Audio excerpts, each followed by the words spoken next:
ഖുർആനിന്റെ ഹൃദയമാകുന്ന സൂറത്ത് യാസീൻ. ആ യാസീൻ സൂറത്തിൽ ഒരു ആയത്തുണ്ട്.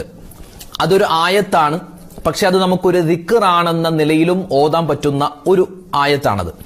എന്തെല്ലാം ആപത്തുകള്, മുസീബത്തുകള്, നമ്മെ ഭയപ്പെടുത്തുന്ന, പേടിപ്പെടുത്തുന്ന എന്തെല്ലാം കാര്യങ്ങളുണ്ടോ അതിൽ നിന്നെല്ലാം കാവൽ കിട്ടാൻ, പ്രത്യേകിച്ച് മഹത്തുക്കൾ പറയുന്നു, ആ ഒരു ആയത്തിന്റെ, ആ ഒരു ദിക്റിന്റെ ശ്രേഷ്ഠതയിൽ നമുക്ക് കാണാം പകർച്ചവ്യാധികൾ, വബാ, ത്വാഊൻ, അതായത് പകർച്ചവ്യാധികൾ എന്തൊക്കെയുണ്ടോ അതിൽ നിന്നെല്ലാം കാവൽ കിട്ടാൻ ഒരുപാട് മഹത്തുക്കള് അവരുടെ കിതാബുകളിൽ രേഖപ്പെടുത്തിയ പുണ്യമായ ഒരു ആയത്താണത്. അതൊരു ദിക്റാണെന്ന നിലയിലും നമുക്ക് ഓതാം. അതുപോലെ തന്നെ കണ്ണേറ്, സിഹിർ, കരിനാക്ക്, അതുപോലെ തന്നെ അസൂയ വെക്കുന്ന ആളുകൾ, അതുമായി ബന്ധപ്പെട്ട എന്തെല്ലാം മനുഷ്യപരമായ ഷർറുകൾ, അതിനെ തൊട്ടെല്ലാം കാവൽ കിട്ടുന്ന പുണ്യമായ വചനമാണ് ഇത്.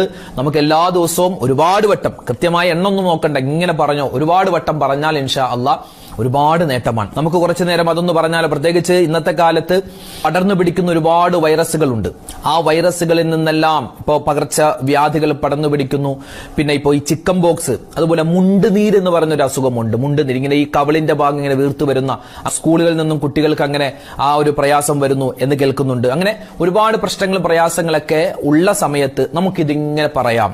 പറഞ്ഞോ, സലാമുൻ ഖൗലം മിർ റബ്ബിർ റഹീം, സലാമുൻ ഖൗലം മിർ റബ്ബിർ റഹീം, സലാമുൻ ഖൗലം മിർ റബ്ബിർ റഹീം, സലാമുൻ ഖൗലം മിർ റബ്ബിർ റഹീം, സലാമുൻ ഖൗലം മിർ റബ്ബിർ റഹീം.